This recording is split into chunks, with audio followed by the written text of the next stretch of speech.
आणि मग ते कुठल्या तरी राजकीय पक्षाला बांधलेले असतात आणि मग त्यांचे सत्संग भरतात, मग त्यांना मीडियावरून दाखवतात.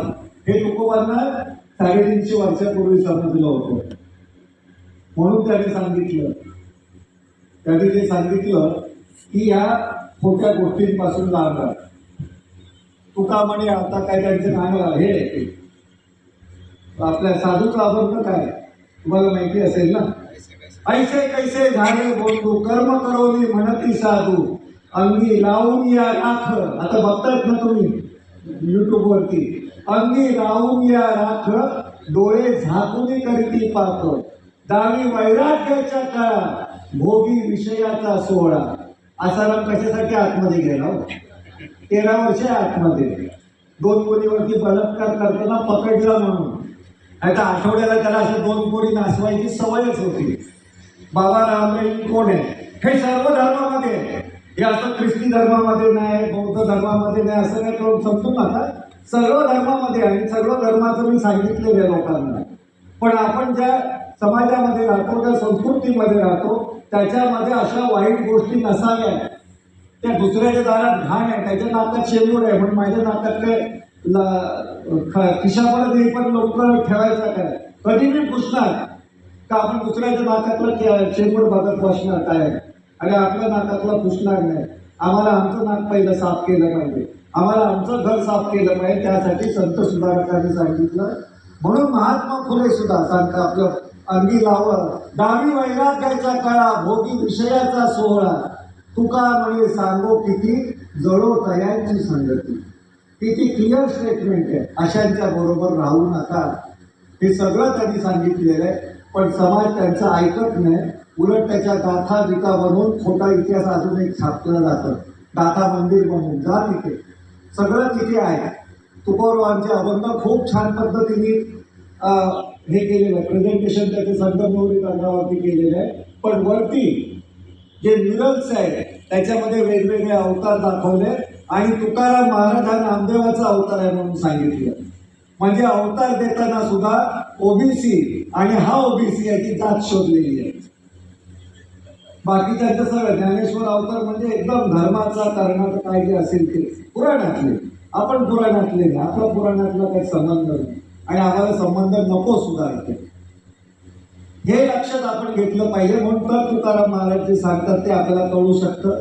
म्हणून महात्मा फुलेंनी अखंड लिहिला नाही, गुलामगिरीसारखा छोटा ग्रंथ लिहिला नाही, तर पोवाडा लिहिला. तो पोवाडा लिहिताना 36 चौकाचा लिहिताना सुद्धा गुरुत्व हे कसं आहे ते सांगितलं. आणि शेवटच्या कडव्यामध्ये त्यांनी इतक्या ताकदीने लिहिलेलं की हजारो पुस्तकं तुम्ही एका तागडीत ठेवली आणि हे महात्मा फुलेंच्या 12 लाईनी एका ठिकाणी जर ठेवल्या की नाही तर ह्याचं वजन जबरदस्त होईल. इतकी ताकद त्यांच्या लेखनामध्ये. 150-200 वर्षापूर्वीचं लेखन आहे.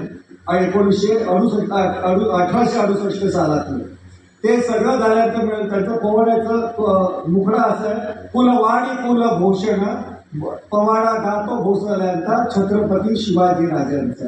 त्यांनी वर्णन कसं केले ते बघा. 12 ओळीमध्ये अखंड शिवाजी महाराज आहेत. कुठे त्याच्या बाहेर जायची गरज नाही. त्यांनी असं लिहिलंय, मावळे गडी सोबतीला यवन गेरीसा आणीला. मुसलमानी सत्ता त्यांनी गेरीस आणली. बाळाकी जरी संपत्तीला लोभ द्रव्याचा नाही केला. संपत्ती शिवरायांकडे प्रचंड होती. 32 पण सोन्याचं सिंहासन राज्याभिषेकासाठी करणारे शिवराय ह्यांच्याकडे इतर वेळी तर टणामना एवढं सोनं असणारच ना. त्याच्यासाठी बैठकीसाठी एवढंच त्यांनी केलं.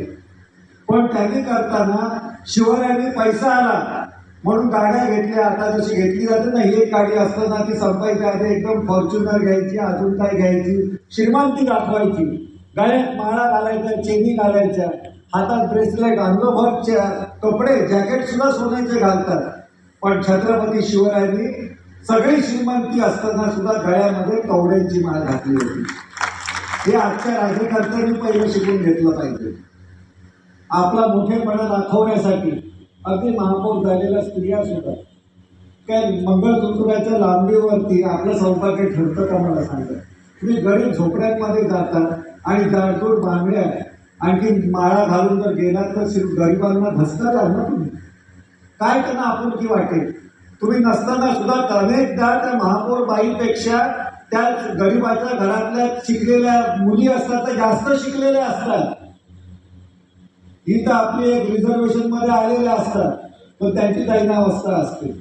काय शिक्षणाचा उपयोग आहे असं अनेकदा वाटण्यासाठी श्रीमंतीचं प्रदर्शन घडवायचं आणि दुसऱ्या बाजूला आपण जय शिवाजी बोलायचं.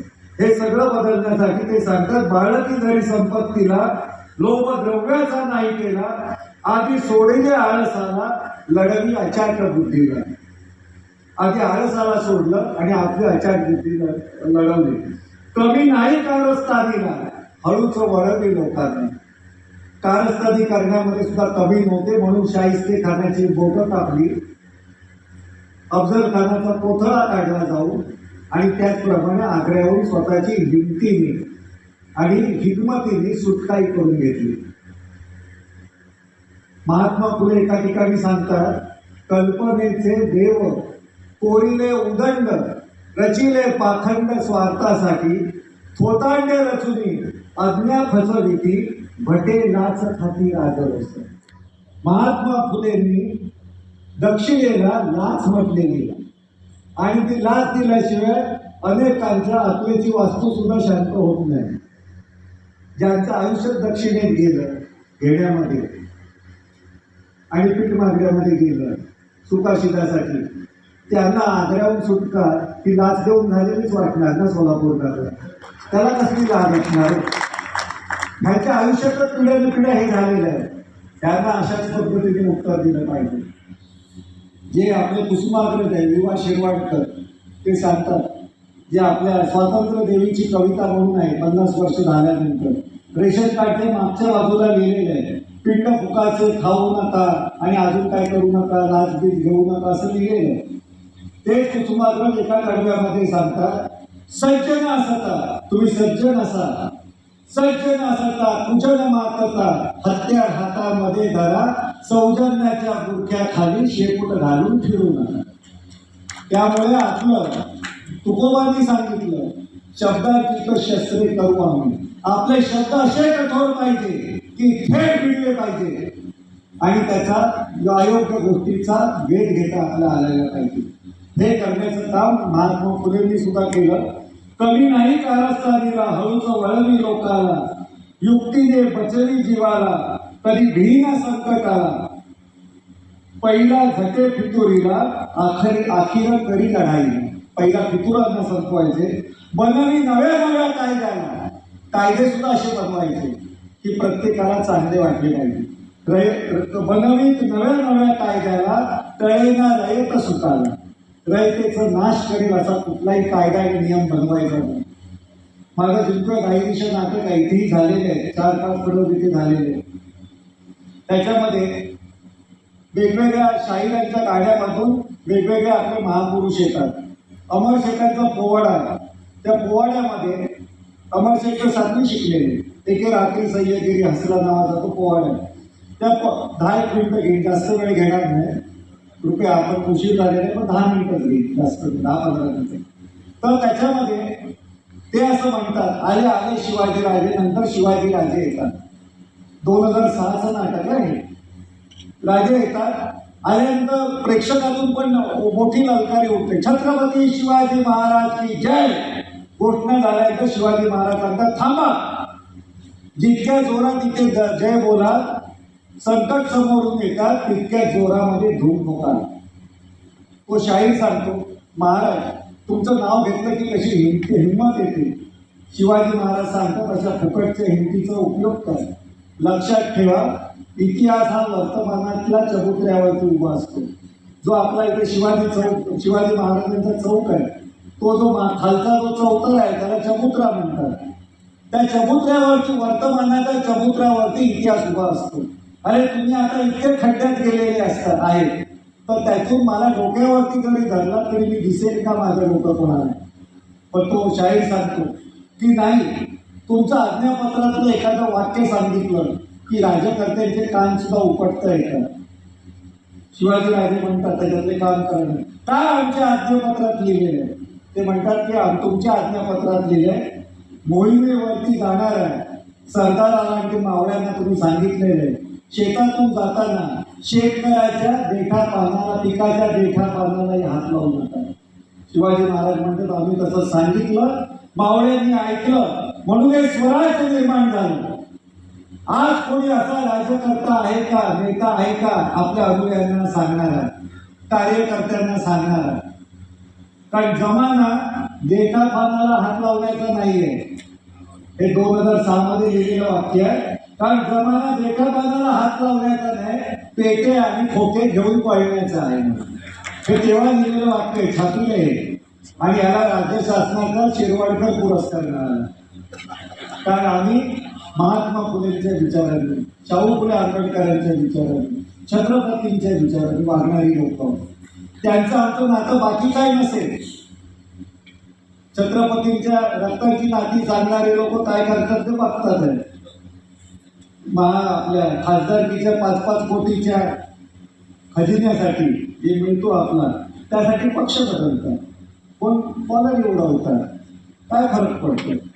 कायम लक्षात ठेवा, रक्ताच्या नात्यापेक्षा विचाराची नाती महत्वाची असतात आणि ती घट्ट असतात. त्यांच्याकडे असेल तर प्रॉपर्टीचा वारसा असेल, आमच्याकडे असेल तर छत्रपतींच्या विचारांचा वारसा आहे आणि तो कागद ठेवणार. तो महात्मा फुलेंनी 200 वर्षानंतर जागवला. 200 वर्षानंतर जागवला आणि ते शेवटी असं म्हणतात, राजा शेखरांमध्ये पहिला नाही उपमा नाही दुसरा उपमेला. त्यांनी जे कायदे बनवले त्या कायद्याला किती महत्व होतं. त्यांनी ज्या आज्ञापत्रातला मी आता संदर्भ सांगितला पाण्याबद्दल आहे. आज आपण ते का करायचं? वर्तमानातल्या गोष्टी कशा समजून घ्यायच्या. 2016 मध्ये नोटाबंदी जाहीर केली. फटके मारा म्हणून सांगितलं, वाटला चुकीचा माझा निर्णय झाला असेल. 40 दिवस रोजच्या रोज कायदे बदलत होते. RBI रोज 10 कायदे नियम बदलून टाकायचे. त्याच्यामध्ये नुकसान कोणाचं झालं? तो शेतकरी शेतमाल घेऊन बाजारात जात होता, त्याला विकता येत नव्हता, फेकून द्यावा लागला. आणि तो जवळजवळ 50 महिने तो आज कर्जबाजारी झाले. त्याचं तेव्हा झालेलं कर्ज अजून फिटलेलं नाही. करोनासारखा प्रसंग किती लोकांचे हाल करून टाकले. तर त्याच्यावरती निवडणुका लढल्या पाहिजे होत्या. इतकं खोटं आपण सहन कसं करू शकतो? आणि छत्रपती शिवाजी महाराजांचं नाव घेतो, त्यांच्या आज्ञापत्रांची आम्ही प्रकाशन काढतो परत राजकारण म्हणून सांगतो की राजकारणावरती जाऊ. आणखी काय काय काय गोष्टी केलेल्या तर खूप आहे. पण त्यावेळी कायदा करोनाचा असताना सुद्धा रामदेव बाबाचं कोरोनिल औषध होतं. तुम्हाला आठवत असेल, कोरोनिल नावाचं औषध होतं. त्याच्या लॉन्चिंगला 4000 कोटीचा धंदा झाला होता. आणि त्याचं उद्घाटनाच्या लॉन्चिंगला प्रधानमंत्री मोदी होते, केंद्रीय मंत्री गडकरी होते, आरोग्य मंत्री होते. आणि तोच कोरोनिल औषध आहे ते आज 3 वर्षानंतर सर्वोच्च न्यायालय सांगतं की हे बोगस औषध आहे. आणि तो परत 40,000 कोटीचा धंदा झालेला आहे. त्याला कायदा म्हणतात काय? आपण त्याच्याविरुद्ध बोलणार काही? छत्रपतीचा आशीर्वाद कसल्या गोष्टी करतात? खोट्या गोष्टी आहे. आधीचे पण खोटेच राज्यकर्ते होते, म्हणून आजचे खरे असं समजू नका. ते महाखोटे आहेत. मी तुम्हाला सांगतो, हे आपण वास्तव सांगायचं असेल तर छत्रपती शिवरायांचं नाव घ्यायचे आपल्यामध्ये ताकद आहे. प्रबोधनकार ठाकरे